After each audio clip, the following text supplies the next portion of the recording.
Hey, what's up, Magic players? Scott here from MTG Mind Games, and today we're going to be bringing you a budget standard deck tech. We love the feedback we've been receiving from fans and subscribers, and we've had many of you asking for a budget option for your Friday Night Magic experiences. Personally, I don't normally go for budget options. I love this game and will build and brew anything and everything, and just based on the current meta of Standard, building a budget deck can be somewhat difficult for a new player. Maybe your card pool isn't as large as someone who's been playing the game for a long time, or just don't want to put a whole lot of money into your collection right now. Well, hopefully this deck will allow you to attend an event like a Friday Night Magic Standard tournament, or maybe a weekend event at your local game shop. So we've chosen to build a budget mono-white life gain standard deck. Along Magic's history, monocolored decks tend to be some of the cheapest to build, since your mana base will involve fewer dual color producing lands. Ours has a small splash for black in the sideboard, and I feel like the splash in monocolored decks lends well to shoring up any weak spots that the primary color might have. We'll just get right into the deck tech. First up, we've got Anafenza, Kintree Spirit. 2 white mana, legendary creature Spirit Soldier. Whenever another non-token creature enters the battlefield under your control, bolster 1. So this is going to play a little bit like a white weenie. And the 1/1 counters will come into play later with our Abzan interaction. And we'll explain that when we get to it. We've got Heliod's Pilgrim. This is essentially your Stoneforge Mystic of the deck. We run Pacifism as removal, and also Gleam of Authority as a buff effect with Vigilance. So this is going to either let us get a good card that we need, or a creature debuff. So we run 3 of those.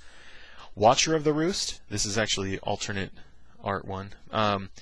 We have 4 Watcher of the Roost. Watcher of the Roost is really nice as you can gain life off of it. It's flying, so it has some evasion, and the morph is free, technically, as long as you have another white card in your hand. And since the deck is mono-white, you're not going to have a problem with that. This also has a sweet interaction with a few other cards in the deck, and we'll get to that in a second as well. Then we've got 4 Aven Sunstriker. This is primarily our win condition. We're going to essentially Voltron this guy up, or just get 2 or 3 of them out, and they have double strike, and when you give them lifelink, and it just has a crazy interaction with the rest of the deck. The fact that it has Megamorph is also another important part about this deck, since we do play Mastery of the Unseen. We've got Hidden Dragonslayer. This is going to be one of our removal cards for the deck. It is a rare, but Hidden Dragonslayer is pretty cheap. Same with the Anafenza. Keeping it in the budget option, we don't run too many rares in the deck, so if you can, I would definitely say that this is a place where you could expand on some more of the money if you want to put money into this deck. The fact that he has lifelink, Megamorph, and destroys a creature is really important for the deck. Then we have Abzan Battle Priest. 3 Abzan Battle Priests will interact very synergistically with the Anafenza Kintree Spirit, as most of your creatures are going to enter the battlefield with a 1/1 counter, giving them lifelink, of course. Then we've got 4 Ajani Pridemate. Ajani Pridemate was originally, I believe, from M11, and then they reprinted it in M15. So you can see this is the M15 version. They're exactly the same, which then, of course, makes it legal in Standard. These teamed up with our 4 Nyx-Fleece Ram, and the Ajani Pridemate will grow every upkeep. And when you start to get 2 Nyx-Fleece Ram, 3 Nyx-Fleece Ram, you have a fat wall that you can just block with that's gaining you life and making your Ajani Pridemate bigger, putting 1/1 counters on him, and just giving your team an overall buff. We run 1 main board Murderous Cut. The Murderous Cut is just a good solid removal spell, and it's also our budget option as opposed to a Hero's Downfall, which obviously Hero's Downfall is double black, so we wouldn't play that anyway. Murderous Cut just lends perfectly to the deck. And now we run into our 3 Pacifisms. Pacifism, like I said before, could be fetched up with Heliod's Pilgrim, and just allows you to clear the road of any flyer dragons, things like that. Obviously, you can't play Pacifism on a Stormbreath dragon, which is why we run the Murderous Cut. Gleam of Authority, we run 2. Enchanted creature gets +1/+1 for each 1/1 counter on other creatures you control. So when you have Ajani's Pridemate gaining 3 and 4 1/1 counters, and you have every creature you control getting 1/1 counters, when you play a Gleam of Authority on any one of your double striking flyers, that double striking flyer will attack for 10, 12, 14 damage pretty easily. And we run a Singleton Sunbond.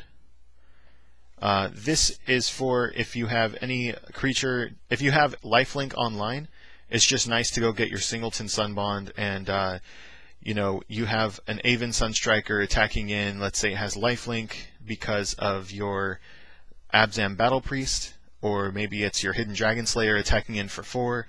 A Sunbond on the Hidden Dragonslayer will increase his power to 8, and then next turn he'll increase it to 16, and it just gets exponential there. This is definitely a budget card. This never saw true standard play, but its inclusion in the deck has surprised me, and since our top end is 4 anyway, it just feels like one of those a Celestial Mantle type cards. Next up, we've got Mastery of the Unseen. Since we do run a lot of Megamorph in the deck, and we're so creature heavy, Mastery of the Unseen has a really good place, and also with us playing mono white, we can run Nykthos Shrine to Nyx, and the interaction between Nykthos in a monocolored deck is just really powerful with Mastery of the Unseen. We also gain life, which triggers with our creatures, so it just feels like it's in the right spot. So that's our main board. And we have 17 planes. Sorry, here, let's get this on film.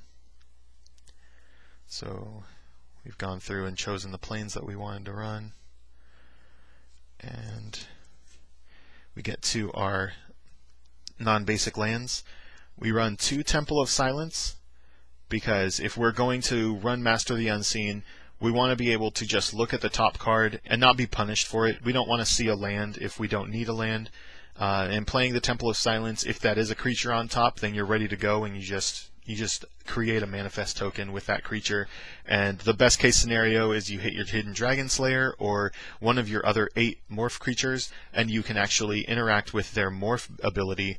And sometimes with the Watcher of the Roost, not even have to pay for the morph. You just have to reveal a white card, gain life, growing your Ajani Pridemate, triggering all different types of things in your deck, and your deck just grows as a result. Then we have Scoured Barrens, which Scoured Barrens is actually really interesting. This will give us a life gain trigger to trigger the Ajani's Pridemate, which then will increase our Gleam of Authorities, and it interacts very favorably with the deck. I thought that the tap enters the battlefield and you gain a life lands were actually pretty important to the deck. And then we are running a single Nykthos Shrine to Nyx. As this is a budget option, I didn't want to go too crazy. Obviously, you guys can up the count for the Nykthos to 3, maybe even 4 if you feel it necessary. 3 seems like a good spot though. And that's pretty much it. That's the main board. Let me fan these out. These are, of course, our Ajani Pridemates and our Nyx-Fleece Rams. Let me move the camera just a little bit. I'll try and bring you guys a better view for standard deck text later, and obviously you can find this deck list on tappedout.net. We'll have the link in the description below, and it'll also show you how much the deck would run you if you were to purchase it on TCG Player. Like I said before, we wanted to try and keep it as budget as we could, with it being what I feel to be standard playable. Obviously, the meta might be a lot more heavy and burn, which is why we chose the mono white life gain as our deck for budget this week. This deck does have problems against Stormbreath Dragon because it is mono white, which is why we're playing the Murderous Cut. Next up, we'll go to our sideboard. Okay, now we have our sideboard for our budget build. We're going to start with 2 Suspension Field. Suspension Field is good against the Abzan list, and it's also going to help us take out some of those big dragons that we don't want to have to deal with. to Valorous Stance. Once again, same type deal. Also, if you're playing against control decks, it's nice to board in your Valorous Stance to be able to have one of your biggest creatures get indestructible and live through a Wrath effect. A single Erase. Erase is obviously there for the gods and like a whip. We run 1 Despise and 2 Duress.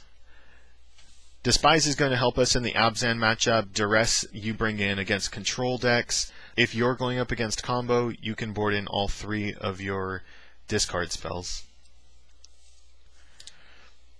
We run 3 Surge of Righteousness. Surge of Righteousness again is going to be great against the mono red decks and dragons in general.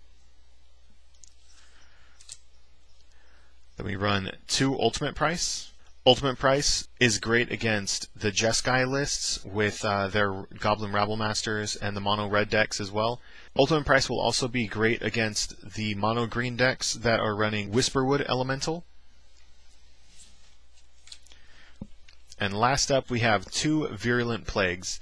Virulent Plague is great as a sideboard card against the Jeskai tokens list, Abzan tokens, mono red with their goblins. Just overall, just a great card to include in your sideboard just in case. Alright, that rounds out our sideboard. Let us know what you guys think about the deck in a comment below. Like, subscribe, and let us know what other budget options you might want to see in the future. I'm trying to bring you guys whatever deck text you would like to see and whatever information about the game you want. Thanks for watching. My name's Scott from MTG Mind Games. Peace.